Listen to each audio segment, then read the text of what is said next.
काम करण्याची पद्धत होती ती चालू ठेवावं लागेल आणि हे काम आमच्या कुटुंबाची नवी पिढी ही नक्की करेल आम्हाला विश्वास आहे. हे आम्हाला लोकांचं काही जबाबदारी असेल पण नव्या पिढीची जास्त आहे. नवी पिढी अधिक खाते हे या आव्हानाला सामोरं आहे.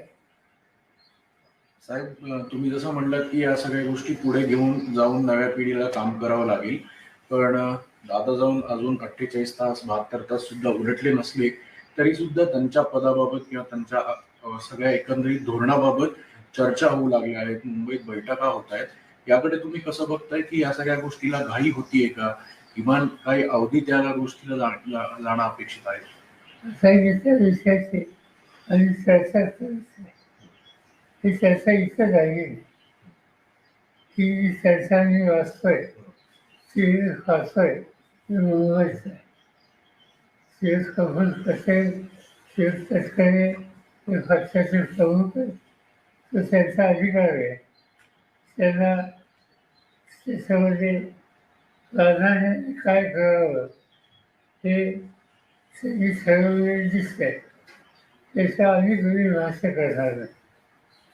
साहेब, या गोष्टीवरती चर्चा झाली होती कारण पवार राजकीय एकत्र येण्याची दादांची देखील इच्छा होती. अगदी अनेक जणांनी भावना देखील व्यक्त केलेली आहे की काही जिल्हा परिषदच्या निवडणुकीच्या आसपास दोन्ही पक्ष एकत्र येणार होते.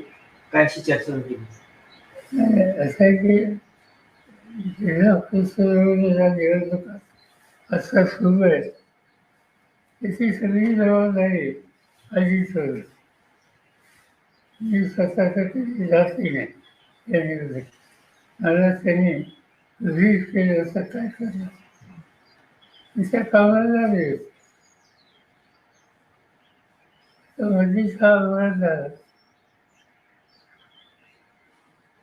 आज खऱ्या अर्थाने राष्ट्रवादीची विधिमंडळाची बैठक होत आहे. 2 वाजता घटनेची पद देखील सुमित्रा उभी पवार यांना मिळणार आहे. 5 वाजता उपमुख्यमंत्र्यांची पदाची शपथ देखील घेणार आहे असं वाचण्यात आले. हा त्यांचा अंतर्गत पक्षाचा निर्णय दिसतो तो त्यांचा अधिकार आहे. साहेब, जसं तुम्ही म्हणालात की आता दोन्ही राष्ट्रवादी एकत्र येण्याच्या ज्या सगळ्या चर्चा होत्या त्या महापालिकेत आपण बघितलं की दोन्ही राष्ट्रवादी एकत्र लढल्या. काही ठिकाणी यश आलं, काही ठिकाणी अपयश आलं. पण आता पुढची भूमिका तुमच्यावर मोठी एक जबाबदारी असेल पुन्हा एकदा. तर या सगळ्या गोष्टीत कधी या संदर्भातलं थोडं त्याच्यामध्ये काही चालू होतं माझ्या कारणामध्ये होतं त्या सगळ्या चर्चेत मी नव्हतो. पण अजित दादा, जयंत चौकासी, शशिकांत शिंदे असे आमचे काही सहकारी याच्यात सतत होते आणि ते त्या सगळ्यांना एकत्रित करण्याच्या प्रक्रियेच्या जवळ येऊन पोचले होते. शेवटचं विषय त्याने आम्हाला लोकांना केलं होतं. दरम्यान हा आघात झाला. साहेब, येत्या काळातला सगळं हे मोठी जबाबदारी पुन्हा एकदा सगळ्या तुमच्या पक्षातल्या लोकांवर असेलच. त्यामुळे आगामी पक्षाची वाटचाल आणि त्यासोबतच पुन्हा एकदा एकत्रीकरणावरचे मुद्दे या सगळ्या गोष्टीकडे तुम्ही कसं बघणार आहात? आणि तुम्ही जसं काल स्वतः नदीची पाहणी करायला गेला होता, तुम्हालाही ते आता जाणवतंय की कुठेतरी मोठं परत स्वतःहून थांबायला लागेल, स्वतःवर जायला लागेल. त्यामुळे सगळी पुढची वाटचाल आणि पुढची भूमिका या संदर्भात वेळ जरी लागला तरी पण कशी जाईल त्याबाबत आमची जी नवी पिढी आहे तिला प्रोत्साहित करणं आणि आधी दादाच्या गाड्याला एक प्रचंड धक्का बसला झालं तो भरून काढण्याच्या दृष्टीनं जे जे करता येईल ते करतो. साहेब, आज शपथविधी होत आहे. शपथविधीला पवार कुटुंबियांपैकी कोण कोण असणार? पुढच्या वर्षांपासून वाचल्या दिवस बाकी आम्हाला जायचं. साहेब आपण उपस्थित राहणार अशी बातमी आहे काय? ते कसं माहितीच काय आपण जाणार आहे? नाही काही माहितीच नाही. आणि आहे का हे माहिती. साहेब खरं तर या संदर्भात कुठली चर्चा झाली तर अजितदादांच्या जाण्यामुळे अनेक गोष्टी ज्या आहेत त्या वेगळ्या झाल्या असं दिसतं. त्या संदर्भात कुठली चर्चा झाली का तुमची आणि इतर राष्ट्रवादीशी या संदर्भात शपथविधी होतोय किंवा कुटुंब मनाची होते? कुणाची नाही. नरेश अरोरा काल आलते, सुप्रियाताई बी त्या साहेब नवी सागर कोण हे मला माहिती. या घराचा नवी होतं. काल आपण तातडीने नदीवर येऊन पाहणी केली. एवढं दुःख असताना सगळं फार वेळ बोलत तिथं त्या पाण्यामुळे फार लोकांना यात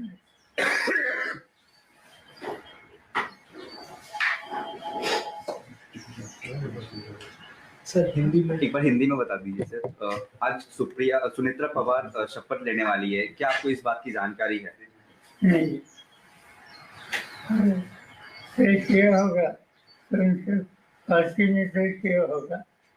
और जो अखबार में आया है इससे लगता है कि पार्टी ने कुछ तय किया है, क्योंकि कुछ लोगों का नाम आया है जैसे प्रफुल्ल पटेल, जैसे तस्करे जो उन्होंने इनिशिएटिव लिया है। यानी इनके पार्टी ने इंटरनल कुछ न कुछ तय किया होगा। कल नरेश अरोड़ा की मीटिंग हुई थी सुनेत्रा पवार के घर।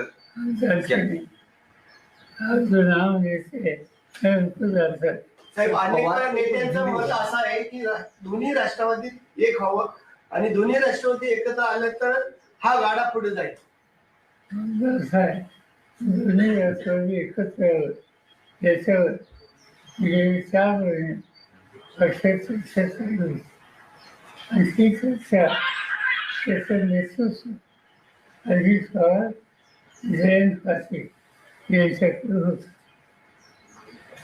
सगळं डिस्कशन या लोकांनी केलं.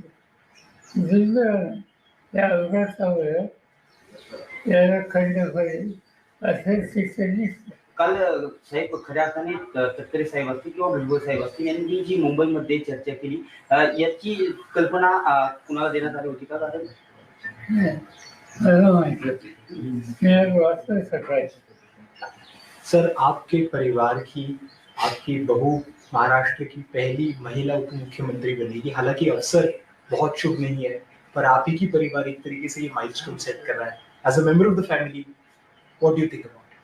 असंच आहे की जो गया उसको ऑफिसला नहीं रहेगा। अभी आज ऐसी स्थिति में कैसे सामना करना इसको ध्यान देना पड़ेगा। और इसीलिए कोई ना कोई तैयार होकर आगे आने के लिए, जिम्मेदारी लेने के लिए तैयार हो, तो इससे हम लोगों को कॉन्फिडेंस मिल सकता है। साहेब जिल्हा परिषदेच्या निवडणुका झाल्यानंतर या दिल्लीमध्ये आणि राज्यामध्ये वेगळं चित्र दिसत. अशी चर्चा आहे की दिल्लीमध्ये सुप्रियाताईंना स्थान दिलं जाईल केंद्रामध्ये मोठ्या पदावर आणि राज्यामध्ये रोहित पवारला मंत्रिपदावर घेतलं जाईल. माहिती आहे, अशी चर्चा नहीं। सर आपने बताया कि आपको कॉन्फिडेंस में नहीं लिया गया था एनसीपी के है नेता। तो कॉन्फिडेंस में है तो सुनेत्रा पवार का नाम आगे ढकेलने से हमारा कॉन्फिडेंस में कि फांसी की उनकी जिम्मेदारी हमारे लिए अलग है। पर क्या आपके परिवार के हैं, आपका परिवार इसमें काफी क्लोजली इन्वॉल्व है? परिवार की समस्या हो तो साथ देने के लिए है, अगर बाकी परिवार के सुने। पर क्या आपको कोई ऐतराज है सुनेत्रा पवार जी का नाम आगे निकला गया? साहेब मंत्रिमंडळाचा आज शपथविधी होतोय, घाईघाईत शपथविधी केला जातोय. आपलं काय मार्गदर्शन? माहीत आहे त्या पक्षाने जे काही ठरवलं त्याची पद्धती आपल्याला दिसते. साहेब तुम्ही जसं असं म्हणताय अचानक पद्धतीनं सुनेत्रा पवारांचं नाव पुढे येतं. खरं तर हा अपघात अचानक झाला आणि अचानक पद्धतीनं सुनेत्रा पवारांचं नाव उपमुख्यमंत्री पदासाठी पुढे येतं. नेमकी काय कारण तुम्हाला अशी वाटतात की ही कारण आहे असं निर्माण असू शकतं? आणि पक्षाची जबाबदारी करणार असते ते गेले कुणीतरी यायला पाहिजे आणि त्याच्यातून पक्षाने निर्णय घेतलेले असते. नाही सर, सगळं मान्य आहे, पण किमान दुखवटा तरी पूर्ण झालं पाहिजे ना. एवढी घाई कशासाठी? कोण करताय सगळं? मी नाही.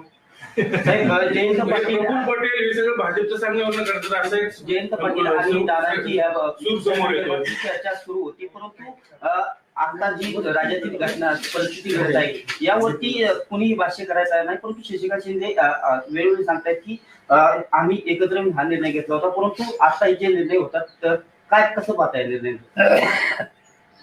मला एवढं माहिती आहे की आमच्या पक्षात आणि अजितदादांच्या पक्षाने एकत्र काम करण्याची प्रक्रिया सुरू करावी त्याच्यात एक कोर्स होता.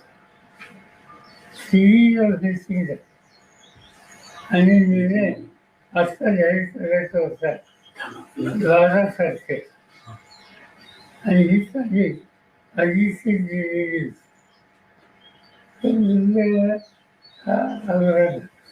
पण पार्थ पवारांनी हे सगळं घडून आलं असं बोललं जातंय. माझे पवार फॅमिली सहमत आहे या सगळ्या एवढ्या काहीशी? आता गोष्ट चर्चा करतो. तुमच्या तुम्हाला वैयक्तिक तुम्हाला किमान सांगितलं गेलं तरी नाही का की बाबा आम्ही असं असं करतोय? कोणचं साहेब एक मतप्रवाह असा आहे की 10 दिवस जरी या घटनेला अजून होत नाही, तुम्ही जसं म्हणताय की कोणाला तरी पुढे येणं स्वाभाविक आहे, पुढे येतील पण ह्या सगळा कालावधी थोडा जर उलटला असता, कारण की ही कार्यकर्त्यांची भूमिका आहे, तुम्ही देखील कार्यकर्त्यांसोबत नेहमी राहिलेला आहात. फक्त हा कालावधी जो आहे हा थोडा जर पुढे गेला असता तर याच्यातनं एक अजून एक पॉझिटिव्हिटी असेल किंवा एक पुन्हा एकदा पक्षाचं नेहमीप्रमाणेच एक भूमिका असेल ती वेगळी राहिली असती असं वाटत नाही.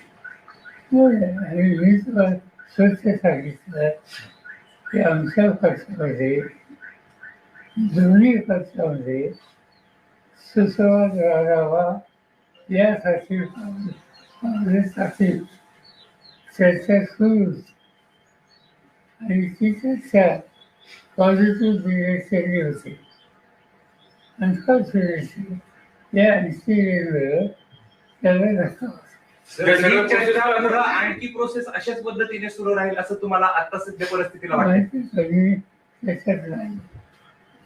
साहेब मुद्दा असा आहे, हे प्रश्नच तो आहे की तुम्हाला सगळ्या प्रोसेस मधनं बाजूला ठेवलं गेले जाणीवपूर्वक तुमच्या पक्षावर आधी दादांकडे गेल्याने आता सगळं भाजप चालवणार अशी चर्चा आहे, त्यासाठी सगळं केलं घडून आणलं गेले.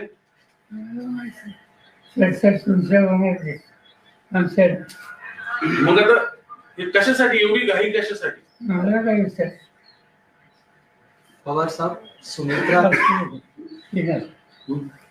नाही तुम्ही सहमत आहात त्या सगळ्या गोष्टींशी?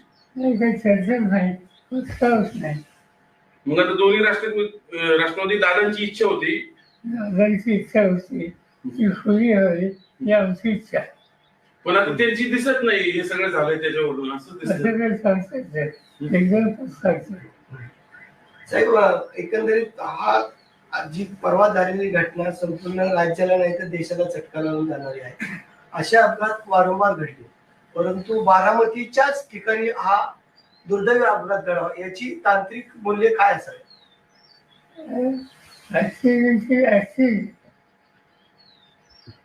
टेक्निकल सिच्युएशन क्या हो सकती?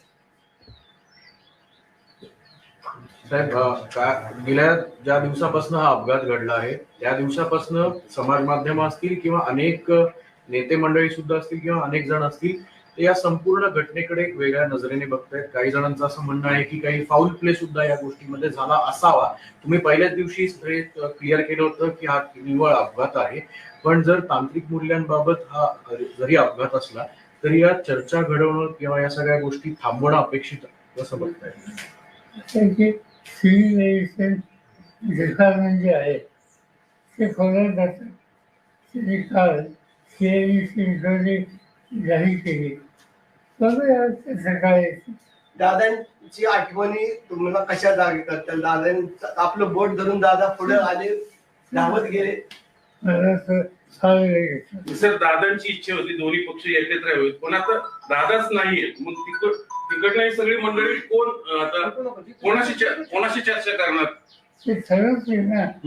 हा निर्णय ही जी प्रक्रिया त्याच्यात आम्ही मी सांगितलं. अजित पवार होते, हो. जयंत पाटील होते. जयंत पाटील हे जाऊन विचारतात की तुला काय करायचं.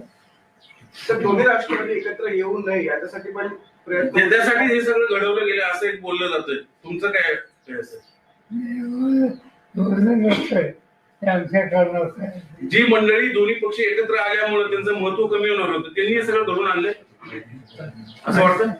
अशी व्हायची असते माझ्या त्या साहेब असं पण अनेक म्हणजे तुम्ही सहमत आहात या सगळ्या गोष्टींशी? साहेबांचा अंदाज असा होता ना आता आपण दादांच्या मिसिंग आहे. नाही शेवट साहेब भाजप दादा एकत्र आल्यानंतर आपण भाजप सोबत चालणार होता का? दादा जर दोन्ही राष्ट्रवादी एकत्र येणार होत्या आणि सत्तेमध्ये राहायचं असेल तर आपण भाजप बरोबर जाणार होता का? भाजपचा काही सवाल दादा ऑलरेडी भाजप मध्ये आहे, ते सत्तेमध्ये आहे. आमची जी चर्चा झालेली होती त्याच्यात असा कुठला पक्ष त्याचं नाव नसतं. थँक्यू.